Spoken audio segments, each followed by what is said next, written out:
Bonjour à tous, bienvenue sur Boss Musculaire, j'espère que vous allez bien. Les photos de la compétition de Théo, donc au Japon Pro, sont enfin sorties. Et dès qu'elles ont été sorties d'ailleurs, je les ai postées directement sur mon Instagram. Donc pensez à aller vous abonner aussi sur Insta, là où je poste directement toutes les news en live et en direct, hein, dès que je le peux. Et on peut aussi en discuter directement par message. Et donc, j'ai trouvé que cette compétition au Japon Pro, la lumière était pas vraiment très ouf, elle mettait vraiment pas en avant le physique des bodybuilders. J'ai l'impression que c'était un petit peu sombre et paraissait être un petit peu plat dû à la lumière. Alors que quand on regarde les photos avant le show ou juste après le show, les athlètes étaient quand même assez chauds, très très secs, que ce soit pour Théo ou pour Alfred Chiriac. Clairement, ils étaient plus définis que ce qu'on peut voir sur les photos.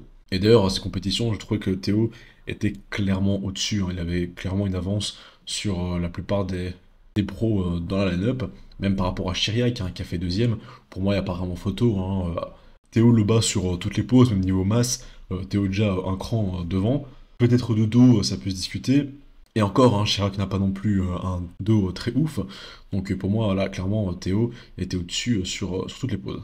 Et donc la question c'est quel est son plan pour le off-season, maintenant qu'il est qualifié pour l'Olympia 2024, il n'a plus à concourir pour les 11 prochains mois, donc il peut déjà premièrement se reposer, et maintenant sur quoi il va travailler. Alors pour moi je pense que la zone principale à développer, la zone principale sur laquelle il va falloir travailler, ça va être le dos. Alors pas seulement d'épaisseur, hein, il a un dos très épais Théo, mais plutôt au niveau largeur, peut-être hein, surtout au niveau du grand dorsal, c'est là où il y a le plus de manque, que ce soit de face ou de dos, sur le double biceps, ça se voit un peu. Maintenant, sur la spread de face, ça se voit pas trop. La spread de dos, là, on voit aussi un petit peu le manque de rang dorsal. Donc voilà, il a un an là pour vraiment bosser là-dessus et revenir avec un dos monstrueux. Mais à part ça, son posing était vraiment au top aussi.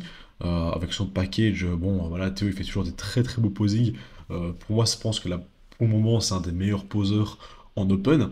En tout cas, celui qui fait les posings les plus touchants et les plus travaillés. Et sur les poses obligatoires, peut-être au niveau de la pose de dos, ça peut être un petit peu modifié pour qu'elle ait l'air un petit peu plus large. Maintenant, juste gagner plus de masse en grand dorsal va aussi clairement pallier à ce petit problème. Sinon, comme d'habitude, hein, son side chest, hein, son biceps cage est magnifique. C'est très clairement l'un des meilleurs biceps cage dans le circuit pro en ce moment, en open, voire même toute catégorie en fait, hein. Il y a une superbe largeur, le biceps ressort extrêmement bien, une très belle rondeur aussi. On voit très très bien son pectoral gauche qui rend très très bien strié, qui ressort aussi de façon magnifique. Pareil pour le fessier, qui redescend vraiment bien, très bas sur la cuisse. Globalement aussi, hein, toujours une très belle définition sur les jambes. Un beau découpage dans le quadriceps de côté. Et niveau même quadriceps ischio, j'ai pas l'impression qu'il y a une très grande différence de masse entre les deux, donc un très bel équilibre. Donc clairement, voilà, c'est sa pose forte, hein, c'est là où il est quasiment imbattable. Sur les autres poses de face, pour moi, pareil, hein, il est vraiment très bon, et clairement, il en impose. Lui aussi, il en impose aussi par sa taille, hein. Théo, c'est pas un petit, c'est pas un gars qui pourrait faire du 212, hein, il est clairement en open, parce qu'il a la taille et le physique d'un open. Donc clairement, dès qu'il se met à poser, que ce soit de face ou de côté, il explose tout. Et même son masse musculaire, que je trouve aussi très impressionnant. Une belle rondeur hein, globalement, hein, niveau delto, pectoraux, bras, qui ressortent de manière magnifique. Pareil pour les jambes, donc il a encore énormément d'années devant lui pour gagner en maturité, en densité, en masse, et continuer à taper des belles places à Olympia. Ça va être son troisième Olympia cette année, 3 fois d'affilée, ce qui est déjà une grande victoire pour un bodybuilder pro aujourd'hui, et en espérant que ça va continuer comme ça, et qu'il va faire que continuer et grimper au classement. Cette année, il est fait 12e, peut-être en 2024, il peut espérer se mettre dans le top 10, je pense que ce serait déjà vraiment génial pour lui. Je pense que c'était possible pour lui cette année déjà de rentrer dans ce top 10. Maintenant, l'an prochain, ce sera peut-être plus compétitif, il y aura peut-être un peu plus de gens dans la line-up. Mais voilà, clairement, c'est pas une impossibilité pour Théo. Et ensuite, donc, le deuxième sujet de la vidéo, c'est Stéphane Matala qui nous partage donc, une petite vidéo posing à 3 semaines de sa compétition. Mais aussi, sur la chaîne de SNNFC, il y avait aussi une partie de vidéo où il fait un petit peu de pause pendant une séance pec. Et clairement, à 3 semaines, il est plus sec que jamais. Son dos ne fait que exploser. Pour moi, ce qui était son principal point faible est en train de devenir presque un point fort. C'est peut-être là où il a le plus progressé, c'est au niveau du dos, et surtout c'est au niveau de la condition. La condition de dos, elle est magistrale.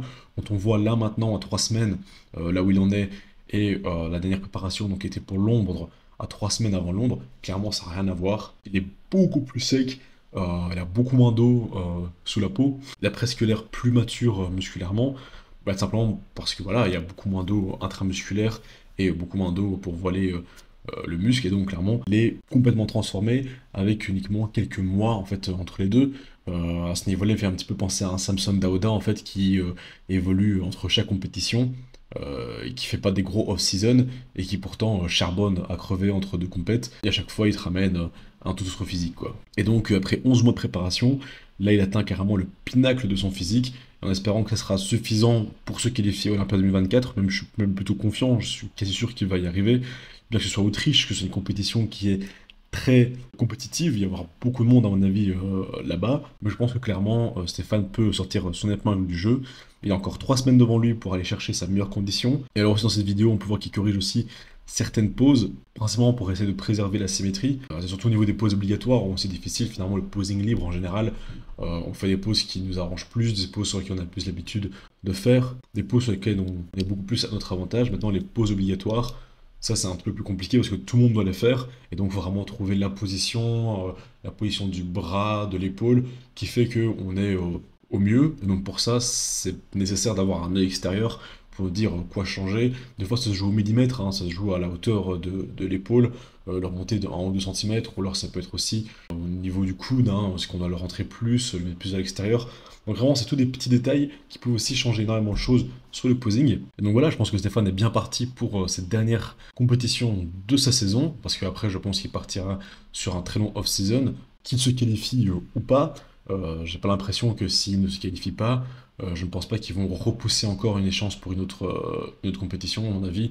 Ils vont quand même prendre un petit temps pour se reposer. Maintenant, s'ils ne se qualifient pas, il faudra qu'ils se requalifient, donc qu'ils se repréparent pour une compétition en 2024. Mais ne parlons pas de choses négatives, je suis sûr qu'il va y arriver, et qu'on aura un Stéphane au top du top. Et voilà, ce sera tout pour cette vidéo. On se revoit ce week-end donc pour parler de la compétition de Florian Poisson à Taïwan. D'ailleurs, petite rectification dans la vidéo précédente, enfin pas celle dans une des vidéos précédentes, j'avais dit que on aurait peut-être Stéphane et Florian en Autriche ensemble. Florian, ce n'était pas confirmé, donc c'est pas sûr en fait que Florian fera Autriche. Après avoir parlé un petit peu avec The Predad, il m'a expliqué qu'en fait c'était pas certain. Je pense qu'on en saura plus après Taïwan. J'imagine que ça va sûrement dépendre du classement aussi que fait Florian à cette compète. Et voilà, c'est tout pour cette vidéo, j'espère qu'elle vous a plu. Merci de l'avoir regardé jusqu'au bout, pensez à vous abonner, à lâcher un like, mettre un petit commentaire pour le référencement. C'était Karim de Masse Musculaire, à bientôt, ciao.